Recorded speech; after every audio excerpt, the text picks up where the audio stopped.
یا تو آپ ایسا کریں, اگر آپ کے لیے ممکن ہو سکے لیو کر کے دوبارہ سے جوائن کر لیں آپ. چلیں دوبارہ سے کر لیتے ہیں, تھوڑا سا بہتر.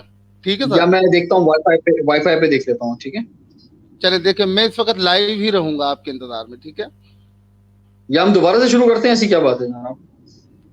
نہیں میرے خیال سے یہاں سے کر لیں آپ, کوئی مسئلہ نہیں. وہ تھوڑا سا ہو جاتا ہے کبھی کبھی, آواز اچھی آ رہی ہے لیکن لیو کر کے دوبارہ کلک کر لیں آپ, بہتر ہو جائے گا. اب ٹھیک ہو گیا میرے خیال سے.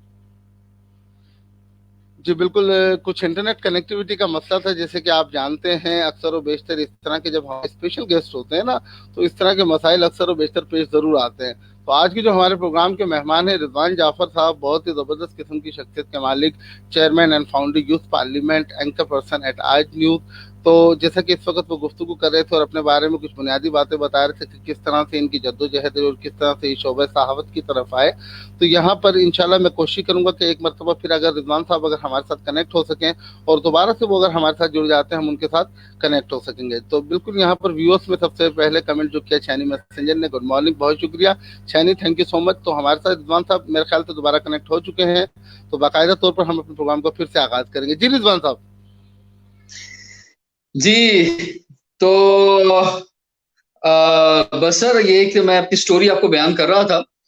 تو اس کے بعد جب میں نے یہ شو کیفے ویژن اور کے بعد ایک شو آواز میں نے کیا, اور دین سوال پاکستان کا یہ جو میرا شو آتا ہے, پولیٹیکل ٹاک شو ہے, کرنٹ افیئر, پولیٹیکل اور سوشل ایشوز بھی اس میں ڈسکس ہوتے ہیں. تو اب یہ جب سے کر رہے ہیں تو اس کو کافی سال ہو گئے کرتے ہوئے. اس شو کی ایک خاص بات بھی ہے, اور وہ یہ کہ دس از the only show in media کہ جو اپنا اسٹوڈیو کے علاوہ آؤٹ ڈور بھی ہوتا ہے, اور اس میں ہم ہر ہفتے کوئی 400-500 لوگ بلاتے ہیں. اور اس میں ابھی تو یہ کرونا وائرس کی وجہ سے خیر ایسا نہیں ہو پا رہا ہے, لیکن اس سے پہلے تک یہ ہے کہ ایوری ویک ہم اگر ہفتے میں 3 شو یا 2 شوز کرتے ہیں, تو ایک شو ایسا ہمارا ضرور ہوتا ہے کہ جس میں ہم پبلک کے سامنے اکاؤنٹیبلٹی کے لیے سیاستدانوں کو یا بیوروکریسی کے لوگوں کو بلاتے ہیں. صحیح, بالکل, بہت زبردست. اچھا رضوان صاحب, یہاں پر موجودہ حالات کے پیش نظر میں آپ سے ایک سوال یہ ضرور کرنا چاہوں گا, کیونکہ آپ میڈیا کے پرسن ہیں. تو اس وقت سوشل میڈیا اور الیکٹرانک میڈیا کا کردار آپ کس طرح سے دیکھتے ہیں, اس بارے میں بھی کچھ بتائیے گا اپنے خیالات. دیکھیں, سوشل میڈیا اور الیکٹرانک میڈیا میں کافی ڈفرینس ہے. سوشل میڈیا تو عوام کی آواز ہے, لوگ جو دل چاہتا ہے بولتے ہیں, جو دل چاہتا ہے لوگ اس کو لکھ دیتے ہیں.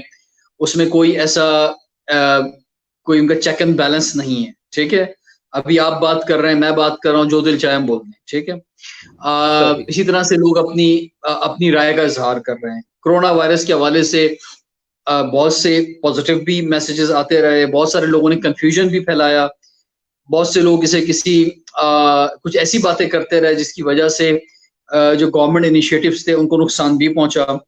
تو یہ تو سوشل میڈیا پہ تو کچھ ملا جلا اس پہ صورتحال رہی, پازیٹیو بھی رہا, نیگیٹو بھی رہا, دونوں طرح سے صورتحال رہی. جہاں تک الیکٹرانک میڈیا کی بات ہے, تو الیکٹرانک میڈیا نے کم سے کم ایک پالیسیز ہوتی ہیں کچھ, اور ایک ایڈیٹوریل ہوتا ہے. ایسا نہیں ہے کہ ہر بات آن ایئر چلی جاتی ہے. اسی طرح سے پرنٹ میڈیا میں بھی ایسا ہی ہے. جہاں تک الیکٹرانک میڈیا کی بات ہے تو میں اس میں کہنا چاہوں گا کہ اس میں بہت کم ایسا ہوتا ہے کہ الیکٹرانک میڈیا اپنی خبر خود جنریٹ کرے یا اپنی خواہشات کے مطابق چیزوں کو جو ہے وہ بنانے کی کوشش کرتے. الیکٹرانک میڈیا میں اور خاص طور پہ ہمارے نیوز چینلز میں جو بھی مٹیریل سامنے آ رہا ہوتا ہے وہ بنیادی طور پہ جو بھی حالات چل رہے ہوتے ہیں ان کے مطابق ہوتا ہے. اگر فرض کریں, مثال آپ کو دیتا ہوں, اگر آپ کو اگر وفاقی حکومت کے کوئی وفاقی وزراء آ کے صوبائی حکومت پہ تنقید کرتے ہیں, ٹھیک ہے, اور صوبائی حکومت پھر اس کا, سندھ حکومت کی بات کر رہا ہوں, اور سندھ حکومت کے وزراء پھر اس کا جواب دیتے ہیں بھرپور انداز میں, اور اگر ان دونوں حکومتوں کے درمیان ایک جنگ شروع ہو جاتی ہے, تو میڈیا اس میں ایسا نہیں ہے کہ یہ جنگ میڈیا نے کروائی. ٹھیک ہے, میڈیا تو ایک خبر جو ہے وہ بناتا ہے کہ بھائی اب اس نے یہ کہہ دیا, اس نے وہ کہہ دیا, بلکہ میڈیا میں ان دا اینڈ ہر اینکر اور ہر جو بھی تجزیہ کار ہوتا ہے وہ الٹا ایسے موقع پہ پازیٹیو بات کر رہا ہوتا ہے کہ بھائی اس وقت یہ وقت نہیں ہے کہ حکومتیں آپس میں لڑیں اور کنٹروورسی میں جائیں اور ایک دوسرے پہ الزام لگائیں. اس وقت ضرورت اس بات کی ہے کہ لوگوں کی جانوں کا سوال ہے، یہ بیٹھیں آپس میں اور مل کر ایک جو ہے وہ چیزیں سامنے لے کر آئیں. تو یہ جو رول ہے میڈیا کا، گو کہ لوگ اس کو نیگیٹو کہتے ہیں کہ دیکھو یار یہ کتنا نیگیٹیوزم پھیلا رہا ہے یا کتنی جو ہے یہ اس طرح کی خبریں دے رہا ہے. تو یہ میڈیا نے خود تو نہیں بنائی، یہ تو بنوائی گئی ہیں، یا حکومتیں خود بنا رہی ہیں اس طرح کی چیزیں. میڈیا مجبور ہے، اگر کہ میڈیا مثلا اتنا بھولا بھی نہیں ہے کہ وہ چیزیں نہ دکھائے، میڈیا تو دکھائے گا، لیکن آپ اگر ایسا نہیں کرو گے تو میڈیا پہ نہیں دکھائے گا. صحیح.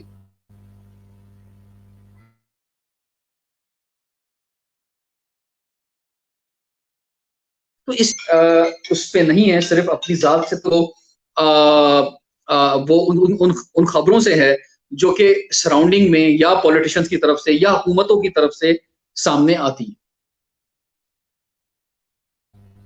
صحیح بالکل.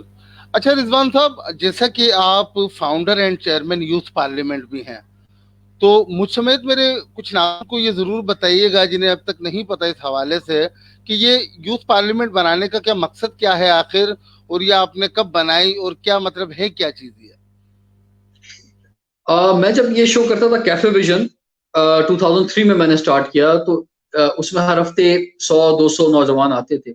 تو 2 سال بعد جب میں نے 100 ایپیسوڈ میں کرنے گیا 2005 میں، تو اس وقت میرے پاس ہزاروں نوجوان جمع ہو چکے تھے جو چاہتے تھے ملک کے لیے کچھ کریں. تو 14 اگست 2005 کو باقاعدہ طور پہ آن ایئر، کوئی چھپ چھپا کے نہیں، آن ایئر یہ یوتھ پارلیمنٹ بنائی گئی. 3 گھنٹے کا پروگرام اس کا آن ایئر گیا، اور اس وقت کے پریزیڈنٹ جنرل پرویز مشرف نے ہمیں بہت سراہا، اس وقت کی کیبنٹ نے بڑا سراہا. اور 15 سال اس 14 اگست کو اس کے کمپلیٹ ہو جائیں گے. اس کا مقصد، اور یہ پاکستان میں پہلی یوتھ آرگنائزیشن ہے، کیونکہ اس سے پہلے بھی اگر کوئی یوتھ آرگنائزیشن بنی ماضی میں 1947 سے یوتھ آرگنائزیشن بنتی جا رہی ہیں، ایسا نہیں کہ اس سے پہلے کوئی بنی نہیں، اس سے پہلے ہم نے بھی یوتھ کی آرگنائزیشن بنائی، لیکن وہ سسٹین نہیں کر سکی، بنی ختم ہو گئی. دس از دی اونلی یوتھ آرگنائزیشن جو پہلی یوتھ آرگنائزیشن اس لیے اس کو کہتے ہیں کیونکہ اس نے سسٹین کیا اتنے سال، 15 سال. کوئی بھی اور یوتھ آرگنائزیشن 15 سال تک قائم نہیں رہی اتنے بڑے دبنگ انداز میں.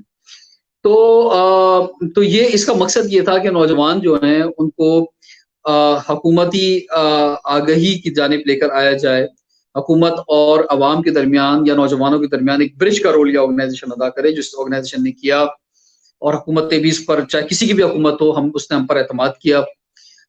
ہمارے ممبرز ہر سال نئے بنتے ہیں، الیکشنز ہوتے ہیں، گورنر ہاؤسز میں اوتھ ٹیکنگ سیریمنیز ہوتی ہیں. تو اس طرح سے یہ ایکٹیویٹیز اتنے سالوں سے چل رہی ہیں. اس کا مقصد یہی ہے کہ نوجوانوں کو ہیلدی ایکٹیویٹی دی جائے، انہیں مثبت سرگرمیوں کی طرف لگایا جائے. اور یہی وجہ ہے کہ جب یہ کورونا وائرس بھی آیا تو ہم نے ایک سوشل میڈیا اسکواڈ بنایا پورے پروونشل لیول پر، اور اس کے بعد اس نے کام کرنا شروع کیا سوشل میڈیا پہ. اس طرح کے لائیو شوز جیسے یہ ہو رہا ہے بہت سارے ہمارے ممبرس کر رہے ہیں، لوگوں کو اویئرنیس دے رہے ہیں، کیونکہ ہمیں سوشل ڈسٹینس کا بھی خیال رکھنا تھا. یوتھ پارلیمنٹ کی فیڈرل کیبنٹ بھی ہے، پروونشل کیبنٹس بھی ہیں، ڈسٹرکٹ کیبنٹس بھی ہیں. تو ڈسٹرکٹ، خاص طور پہ ڈسٹرکٹ جو کیبنٹس ہیں، ان کی ہم نے ڈیوٹیز لگائیں کہ وہ اپنے علاقوں میں لاک ڈاؤن صورتحال کی مانیٹرنگ کریں. اس کے علاوہ وہ راشن ڈسٹریبیوشن یا نیڈی لوگوں کے لیے بھی کام کریں. ابھی ہمارا کوئی 3 دن پہلے سندھ گورنمنٹ سے ایک MOU ہوا ہے، جس میں ہم لوکل گورنمنٹ کے ساتھ مل کر، ڈپٹی کمشنر کے ساتھ مل کر، ڈسٹرکٹ چیئرمین کے ساتھ مل کر جو ہے راشن ڈسٹریبیوشن اور اس طرح کے بہت سارے کام جو ہیں وہ گورنمنٹ کے ساتھ کریں گے.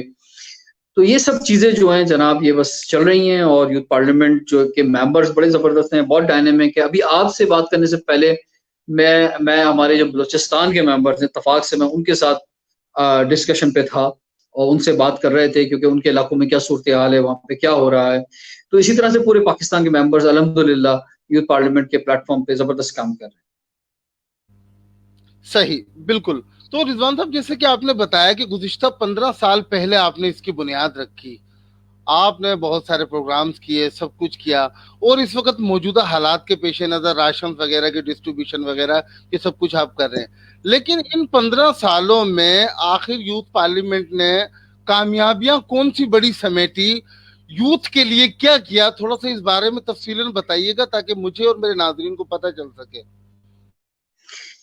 دیکھیے، ہم نے وہ نوجوان کی جو طلبہ تنظیموں میں نہیں جانا چاہتے تھے، یعنی وہ نوجوان جو کہ جب یہ یوتھ پارلیمنٹ بنی 2005 میں، اس وقت یہ جو طلبہ تنظیمیں تھیں ان میں بہت وائلنس تھا.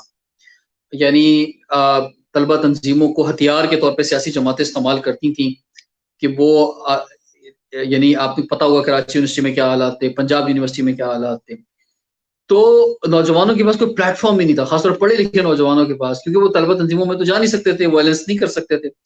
تو ہماری سب سے بڑی کامیابی یہ ہے کہ ہم نے انہیں ایک پلیٹ فارم دیا تاکہ وہ اپنی فراغت کے اوقات میں یا وہ ٹائم جو تعلیم سے علاوہ ہٹ کے وہ کر رہے ہیں, اس میں وہ جو ہیں ہیلدی ایکٹیویٹی کی طرف آئیں, مثبت سرگرمی کی طرف آئیں.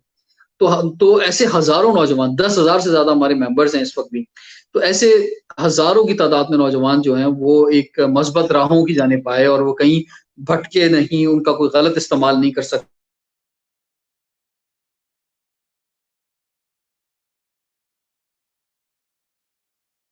کہ ہم نے جو ہے وہ دوسری بڑی کامیابی یہ ہے کہ ہم نے نوجوانوں کو جو ہے وہ وہ ایک حکومتی اونرشپ دی, کیونکہ ہمارے نوجوان کے اندر ایک فرسٹریشن موجود ہے اور وہ ہمیشہ آپ کو حکومتوں کے خلاف, وزیروں کے خلاف, گورنر, وزیر اعلیٰ, پرائم منسٹر کے خلاف ہمیشہ برا بھلا کہتے ہی ملیں گے, کیونکہ ان کے ساتھ ایک دوری ہے حکومتوں کے درمیان اور عام لوگوں کے درمیان. تو ہمارے اس پلیٹ فارم کے ذریعے نوجوان جو ہیں وہ حصہ بنے حکومتوں کا, انہوں نے سوال اٹھائے ہمارے ڈائلاگ سیشن کے ذریعے حکومتوں سے, وہ قریب آئے, حکومتوں کی بہت ساری اپارچونیٹیز کا حصہ بنے. تیسرا یہ کہ ہمارے اس پلیٹ فارم کے ذریعے, کیونکہ یہ انٹرنیشنلی ریکگنائز پلیٹ فارم ہے, تو میں خود بھی دنیا کے بہت ملکوں میں گیا, اسی طرح ہمارے ممبرز دنیا کے بہت ملکوں میں گئے, ابھی بھی ہمارے ممبر جو ہیں وہ یورپ میں موجود ہیں, امریکہ بہت سارے ممبرز ہمارے گئے, دنیا بھر میں ہمارے ممبرز نے, رشیا ہمارے ممبرز گئے, دنیا بھر میں ہمارے ممبرز نے پاکستان کو ریپرزینٹ کیا, یہ کہ بہت بڑی بات ہے. اس کے علاوہ ہماری کامیابی یہ ہے کہ ہمارے پاس سکسیس سٹوریز موجود ہیں نوجوانوں کی, کہ بہت سے نوجوان جو کہ بہت چھوٹے علاقوں سے آئے یا بہت سارے ایسے علاقوں سے آئے کہ جن کا جو ہے وہ جن کو لوگ نہیں جو ہے وہ جانتے ان علاقوں کو, وہاں سے نکل کر انہوں نے آج بڑی کامیابیاں حاصل کی. تو اس آرگنائزیشن سے جو نوجوان آئے اور اس میں رہے, اور کیونکہ اس میں ایک پیریڈ ہوتا ہے, 2 سال تک آپ پروونشل کیبنٹ میں رہتے ہیں, 1 سال تک آپ ڈسٹرکٹ کیبنٹ میں رہتے ہیں, 2 سال تک آپ فیڈرل کیبنٹ میں رہتے ہیں. تو اس میں ہمارے ایلمنائز بھی ہیں بہت سارے ممبرس, بہت سے ابھی جڑے ہوئے بھی ہیں, لیکن وہ سب ہمارا حصہ ہیں. اگر ایلمنائی بھی ہو جاتے ہیں تو انہیں بھی ہم اون کرتے ہیں, وہ بھی ہمارے ممبرز ہیں, ایلمنائی ممبر ہیں. تو وہ اب انشاءاللہ تعالی آنے والے وقتوں میں آپ ان کو دیکھیں گے کہ وہ حکومتوں میں جائیں گے. ابھی میڈیا میں تو بہت بڑی تعداد میں ہمارے ممبرز موجود ہیں, مختلف نیوز اینکرز, مختلف ہوسٹ, مختلف ایکٹرز, بیہائنڈ دی کیمرہ تو بہت سارے لوگ موجود ہیں. اس طرح سے بہت سارے اداروں میں جانے شروع ہو گئے ہیں, CSS کے ایگزام دے کر, پولیس میں لوگ جا رہے ہیں, بیوروکریسی میں بہت سے ممبرز آ گئے ہیں. اب انشاءاللہ مجھے امید ہے کہ اب جو بلدیاتی انتخابات ہوں گے اگر اپنے ٹائم پہ ہوتے ہیں, تو بہت بڑی تعداد میں بلدیاتی الیکشن کے اندر آپ جو ہے دیکھیں گے کہ یوتھ پارلیمنٹ کے ممبرز آئیں گے. ہمیں امید ہے کہ ہماری کوشش ہے کہ کراچی کا میئر بھی اس دفعہ یوتھ پارلیمنٹ کا آئے, اور اس طرح سے اور شہروں کے میئرز بھی جو ہیں وہ یوتھ پارلیمنٹ سے آئیں. پھر اس کے بعد جنرل الیکشن اگر اپنے ٹائم پر ہوں گے تو اس میں بھی ہمارے ممبر جو ہیں اس دفعہ MNAs MPs کے لیے کھڑے ہوں گے. تو ابھی سکسیس سٹوریز کا جو سلسلہ ہے وہ جاری ہے, ابھی وہ ختم نہیں ہوا. ابھی جو ممبرز ہیں وہ ان کی سٹوریز, ابھی پکچر ابھی باقی ہے ان کی نا, تو وہ دیکھیں انشاءاللہ تعالی جب کمپلیٹ ہوگی تو یہ ایک بہت زبردست سٹوری بنے گی. صحیح, بہت زبردست رضوان صاحب, ماشاءاللہ, اللہ پاک آپ کو کامیاب کریں. انتہائی قابل تحسین اقدامات ہیں آپ کی جانب سے, اور بالکل آپ کی بہت ساری خدمات ہیں. اچھا, یہاں پر میں ایک سوال یہ بھی ضرور آپ سے کرنا چاہوں گا کہ جیسے کہ گزشتہ کچھ عرصہ پہلے, یا میرے خیال سے کچھ دن پہلے, ایک کمیٹی تشکیل دی گئی ہے, آپ اس کے ممبر بھی ہیں FPCCI کے. آپ تھوڑا سا اس بارے میں بھی بتائیے گا, اس کا کیا مقصد ہے کمیٹی بنانے کا؟ جی, میں اس کا کنوینئر ہوں, ہیڈ آف دس, اس کمیٹی کا میں ہیڈ ہوں, اور بلکہ میں آپ کو بھی دعوت دوں گا اس میں آپ شامل ہوں. اور وہ ہماری کمیٹی جو ہے FPCCI کی social media and youth development کی کمیٹی ہے, اور اس میں ریحان اللہ والا صاحب بھی موجود ہیں, اس میں بہت سارے ماشاءاللہ بڑے قابل لوگ موجود ہیں. تو اس میں جو ہے ہم FPCCI جو ہے federation of Pakistan chamber of commerce business community کا سب سے بڑا ادارہ ہے. تو میں اس کی پچھلے 5 سال سے اس ادارے میں شامل ہوں اور مختلف کمیٹیز کا میں ہیڈ رہا ہوں پچھلے 5 سال سے، کیونکہ ہر سال نئی کمیٹی بنتی ہے. تو اس پچھلے سال ہماری جو کمیٹی تھی وہ میڈیا اینڈ یوتھ ڈیولپمنٹ تھی. اس دفعہ ہم نے میڈیا کے بجائے ہم نے سوشل میڈیا اس کو کر دیا ہے، تاکہ ہم سمجھتے ہیں کہ سوشل میڈیا زیادہ پاورفل ہے بنسبت میڈیا کے اس وقت. تو سوشل میڈیا میں بہت سارے لوگوں کو انکلوڈ کر سکتے ہیں. تو اس کا مقصد یہی ہے کہ بزنس کمیونٹی سے لنک کیا جائے ہمارے نوجوانوں کو، ان کی ٹریننگ کروائی جائے، اور ایف پی سی سی آئی جو کہ ایک بہت بڑا ادارہ ہے اس پلیٹ فارم کے ذریعے بھی کچھ سوسائٹی کی بہتری کے لیے سوشل میڈیا پر کام کیا جائے. صحیح، ماشاءاللہ، زبردست. چلیں، یہ تو تھے آپ کی زندگی کے کچھ ایسے گولز جن پر بات کرنا انتہائی ضروری تھا میرے خیال سے مجھے جاننا آپ سے اسپیشلی. تو اب ہم تھوڑا سا شعبہ صحافت کی طرف آئیں گے. ماشاءاللہ آپ اینکر پرسن بھی ہیں آج نیوز پر، تو تھوڑا سا یہ بتائیے گا کہ آپ نے بہت ساری سیاسی شخصیات کے انٹرویوز کیے، ان کے ساتھ ٹاک شوز کیے، سیشنز کیے، مختلف پہلوؤں پر بات چیت کی. تو آپ کا کوئی دلچسپ اس طرح کا سیشن کسی کے ساتھ تھوڑا سا اس بارے میں کچھ بتائیے گا جس میں آپ نے بہت کچھ سیکھا ہو یا بہت کچھ اپنے مقاصد اور اپنے ویژنز کے حساب سے کرنے کے لیے سوچا؟ اس بارے میں کچھ بتانا چاہیں گے رضوان صاحب؟ دیکھیں، جو اسٹوڈیو کے شوز ہوتے ہیں وہ تو ویسے ہی ہوتے ہیں جیسے آپ اور شوز دیکھتے ہیں. تو اس کو تو میں ایک روایتی ٹاک شوز ہی کہوں گا، چاہے وہ میرے ہی کیوں نہ ہو، چاہے اس میں سولو کسی کا انٹرویو ہوا ہو، چاہے وہ پریزیڈنٹ کا ہو، پرائم منسٹر کا ہو، چاہے وزرائے اعلیٰ کا ہو، گورنرز کا ہو، وہ میں نے کیے ہیں. یا ابھی جیسے دبئی میں لاسٹ میں نے پرویز مشرف صاحب کا جا کے انٹرویو کیا تھا، یا ان کے دور میں بھی کیے. اس کے تو یا اگر ٹاک شو کی بات کریں تو آج بھی جیسے آج رات 11 بجے جو میرا شو آئے گا اس میں بھی آپ دیکھیں گے کہ انشاءاللہ جو پی ٹی آئی اور پیپلز پارٹی کے دونوں لیڈرز ہوں گے اور اس میں ڈائلاگ ہوگا اور بہت ساری چیزوں پہ بات چیت ہوگی. خیر، لیکن بات یہ ہے کہ میرے نزدیک زیادہ میں اہمیت دیتا ہوں اپنے ان شوز کو جو میں نے آؤٹ ڈور کیے اور بہت مشکل حالات میں بھی کیے. میں آپ کو بتاؤں کہ میں نے ایک شو کیا، اس کی تاریخ مجھے یاد ہے 8 جولائی 2011. کٹی پہاڑی پر جو حادثہ ہوا جس میں لوگوں کی جانیں گئیں، اور وہاں سے عباسی شہید اسپتال میں جو لوگ آ رہے تھے وہ کسی کا ہاتھ نہیں تھا، کسی کا پیر نہیں تھا، لوگ جو ہیں وہ خون میں نہائے ہوئے تھے. اور ہم نے وہاں سے 2 گھنٹے لائیو شو کیا. اس شو کے اندر اگر کوئی گوگل پہ سرچ کرے، میں نے ڈیٹ بھی بتا دیا آپ کو، تو اس میں آپ کو پتا چلے گا کہ لوگ کس حالت میں تھے. اور جب میں اپنے گھر سے مزدور میں نارتھ نازم آباد میں رہتا تھا، وہاں سے جب میں عباسی شہید اسپتال پہنچا ہوں تو اس روڈ پہ اکیلی میری گاڑی چل رہی تھی. تو میں مشکل حالات میں جو ہے وہاں پہ پہنچا، اور وہاں پہ وہ 2 گھنٹے ہم نے لائیو وہاں پہ ان لوگوں کے ساتھ پروگرام کیا. اچھا، اسی طرح سے میرا ایک شو لیاری کے جو حالات رہے وہ بڑے خطرناک حالات تھے. تو لیاری میں بھی ایک دفعہ جب بلوچ کا اور کچیز کا ایشوز رہے، تو کچی کے لوگ جو تھے انہوں نے مجھ سے کہا کہ ہم آپ کے ساتھ شو کرنا چاہتے ہیں. میں جب وہاں کچی کی طرف جا رہا تھا تو میں نے اس سے پہلے عزیر جان بلوچ کو کال کی. میں نے کہا بھائی میں وہاں پہ شو کرنے جا رہا ہوں، کوئی میزائل مت پھینک دینا. انہوں نے بولا پہلے میرے ساتھ شو کر.